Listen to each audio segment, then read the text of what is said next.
Hello दोस्तों, आप सभी को इस चैनल पर स्वागत है। तो आइए हम लोग शुरू करते हैं आज से हिस्टोरी। आप किसी भी परीक्षा की तैयारी करते हो, आप बीपीएससी की तैयारी करते हैं, बीएसएससी की तैयारी करते हैं, बिहार पुलिस, किसी भी परीक्षा की तैयारी करते हो, यदि आपके परीक्षा में हिस्ट्री पूछेगा तो आप हिस्ट्री यहाँ पर इस चैनल पर आराम से पढ़ सकते हो। बेसिक से हिस्ट्री आपको पढ़ाया जाएगा, बेसिक से नोट्स आपको यहाँ पर आप इसे समझकर इसे नोट भी कर सकते हैं। तो आइए शुरू करते हैं। सबसे पहले पहला प्रश्न, यहाँ पर बना बनावल प्रश्न नहीं मिलेगा, सिर्फ थ्योरी मिलेगा। थ्योरी आपका टॉपिक हो गया प्राचीन भारत का इतिहास। ठीक है, प्राचीन भारत का इतिहास। अब सबसे पहले इतिहास किसे कहते हैं, तो उसको समझने के लिए सबसे पहले हमें यहाँ पर आना होगा। यहाँ पर लिखा गया है, इतिहास अतीत में घटित घटनाओं का विवरण है। अतीत का अध्ययन इतिहास कहलाता है। ठीक है, अब एक यहाँ पर क्वेश्चन पूछता है, इतिहास का जनक किसे कहते हैं, तो हेरोडोटस को कहते हैं। किसको कहते हैं? हेरोडोटस को। आगे देखते हैं, आगे प्रश्न क्या कहता है। अब इतिहास को अपने सुविधा के लिए यानी पढ़ने की दृष्टि से कितने भागों में बांटा गया है, तो पढ़ने की दृष्टि से 3 भागों में बांटा गया है इतिहास को। कौन कौन? प्रागैतिहासिक काल, आर्ध ऐतिहासिक काल और ऐतिहासिक काल।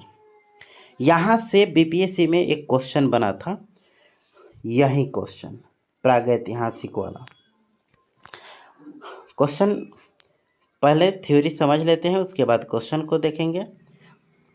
कहता है प्रागैतिहासिक काल किसे कहते हैं, तो इस काल में मानव किसी लिपि और लेखन से परिचित नहीं था। यही क्वेश्चन पूछा था, किस काल में मानव किसी लिपि और लेखन से परिचित नहीं था, तो वो आंसर होता आपका प्रागैतिहासिक काल। ठीक है, अब क्वेश्चन कहता है आर्ध ऐतिहासिक काल किसे कहते हैं, तो आर्ध ऐतिहासिक काल में लिपि से परिचित थे पर उसे पढ़ा नहीं जा सकता है। यानी आर्ध ऐतिहासिक काल ऐसी सभ्यता था जिसे चित्र के द्वारा दिखाया गया था। और ऐतिहासिक काल किसे कहते हैं, तो इस मानव किसी न किसी लिपि से परिचित था और उसे पढ़ा भी जा सकता था। यानी ऐतिहासिक काल में क्या था, जो मानव किसी लिपि और लेखन से परिचित था और उसे पढ़ भी सकते हैं। अब कहता है अगला, प्रागैतिहासिक काल जो है, प्रागैतिहासिक काल, इसके बारे में आपको सबसे पहले पढ़ना होगा। प्रागैतिहासिक में यह 2 भागों में बांटा गया है, पाषाण काल और ताम्रकाल। और यह जो आर्ध ऐतिहासिक है, इसे हड़प्पा सभ्यता के द्वारा जाना जाता है। और ऐतिहासिक को 3 भाग में, प्राचीन, मध्यकालीन और आधुनिक। ठीक है, आइए यहाँ पर देखते हैं, स्लाइड में आगे बढ़ाकर देखते हैं। अब इस पाषाण काल और ताम्रकाल कहाँ से आया, तो यहाँ से आपका प्रागैतिहासिक काल के दोनों पार्ट है। अब सबसे पहले हमें किसके बारे में पढ़ना होगा, तो पाषाण काल के बारे में। ठीक है, तो आइए पाषाण काल। आप जानते हैं पाषाण काल को 3 भागों में बांटा गया है, यहाँ पर लिख दिए हैं, पुरापाषाण, मध्यपाषाण, नवपाषाण। तो सबसे पहले हमें पाषाण काल के बारे में पढ़ना है। पाषाण काल के बारे में, तो भारत में सर्वप्रथम 1863 में रॉबर्ट ब्रूसफुड ने पाषाण काल की खोज किया। किसने खोज किया था पाषाण काल का, तो रॉबर्ट ब्रूसफुड ने किया था। कब किया था, तो 1863 में। अगला क्वेश्चन बड़ी वीवीआई प्रश्न है जो काफ़ी परीक्षाओं में देखने को मिलता है। भारतीय पुरातत्व का पिता किसे कहते हैं, तो अलेक्जेंडर कनिंघम को कहते हैं। बहुत इम्पोर्टेंट था। आगे प्रश्न क्या कहता है, यहाँ पर थ्योरी पहले समझ लेते हैं। पूरा पाषाण काल के बारे में हम लोग पढ़ेंगे, ठीक है। तो नोट्स में आप इसे नोट कर लेना, परीक्षा की दृष्टि से नहीं है, फिर भी यह एनसीईआरटी से आपको लिया गया डेट है। यह इतिहास का सबसे प्राचीन यानी सबसे प्रारंभिक समय था। इसकी काल अवधि 20 लाख ईसा पूर्व से 12,000 ईसा पूर्व मानी जाती है। किसकी? तो पाषाण काल जो था, पूरा पाषाण काल, इसकी काल अवधि 20 लाख से 12,000 मानी जाती है। इसी काल में मानव को आदि मानव कहा जाता था। इसी काल में मानव को क्या कहा जाता था? आदि मानव, ठीक है। चलिए, VVI जो यहाँ पर नोट किया गया है इसे देख लेंगे। इस काल में मानव का जीवन अस्थिर था। शिकार करके वह भोजन का संग्रह करते थे। मैंने पूरा पाषाण काल में क्या था? वहाँ का मानव का जीवन अस्थिर था। मैंने आज यहाँ पर रहेंगे तो कल परसों दूसरे जगह चले जाते थे, क्योंकि शिकार करके खाते थे।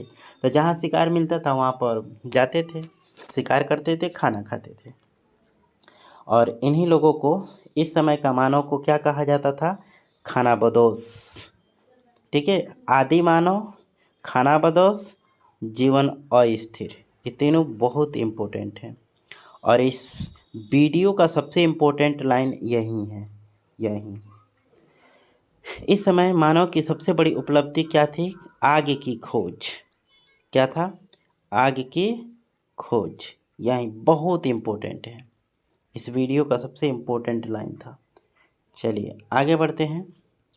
उसी में अभी पूरा पाषाण काल के बारे में हम लोग पढ़ रहे हैं। इस समय मानव पत्थर के बड़े बड़े औजारों का इस्तेमाल शिकार करने में करता था।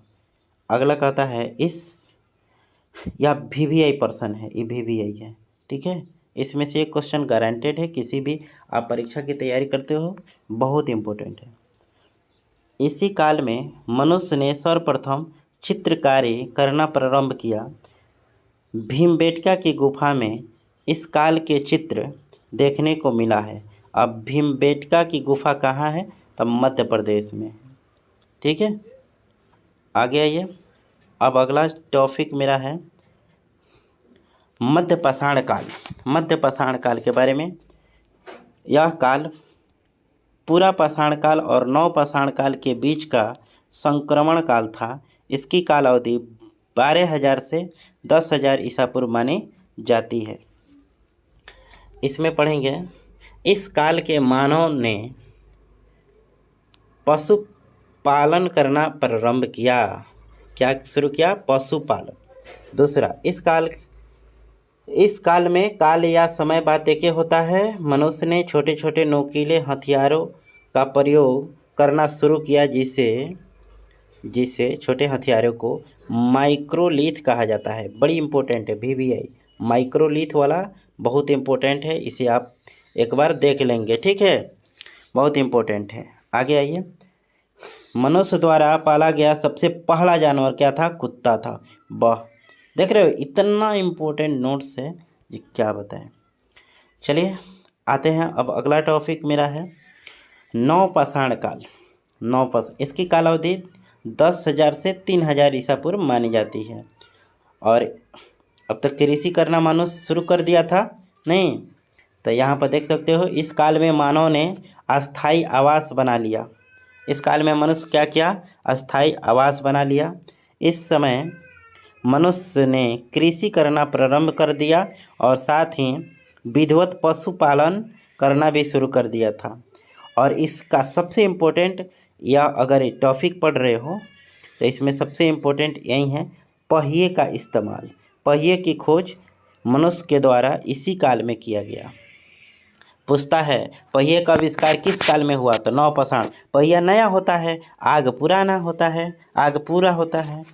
तो ये पूछता है आग और पहिया के बारे में, ठीक है। आ जाओ यहाँ पर थोड़ा सा देख लेते हैं ताम्र पाषाण काल के बारे में। यहाँ से क्वेश्चन नहीं पूछता है, ठीक है। तो नव पाषाण काल के आखिरी समय ही ताम्र पाषाण काल की शुरुआत हुई थी। ठीक है, इसी समय मानव ने तांबे की खोज कर ली थी। इस काल में मनुष्य ने पत्थरों के साथ साथ तांबे के उपकरण का भी प्रयोग करना शुरू कर दिया था। ठीक है, ये था आपका आज के पहला टॉपिक। अब इससे जो महत्वपूर्ण प्रश्न है यहाँ पर आपको चुन के दे दिया गया है, इम्पोर्टेंट। इसे वीडियो को रोककर आप नोट कर लेंगे। ठीक है, प्रश्न जो 3 यहाँ पर टिक किए हैं काफ़ी इम्पोर्टेंट है। पहला क्या है, सबसे पहले मनुष्य ने कौन से पालतू जानवर पाला? तो कुत्ता। सबसे पहले मनुष्य ने कौन सा धातु की खोज की? तो तांबा। सबसे पहले मनुष्य ने कौन सा फसल? तो गेहूँ और जौ। ठीक है, आगे कहता है कुछ स्थल का नाम है जो महत्वपूर्ण स्थल है। मेहरगढ़ जो बलूचिस्तान में है, मनुष्य ने पहली कृषि की थी। यही जगह है यहाँ मनुष्य ने सबसे पहले कृषि की थी। दूसरा स्थान बुर्जहुम है जो कश्मीर में पड़ता है। बुर्जहुम कहाँ है? कश्मीर में।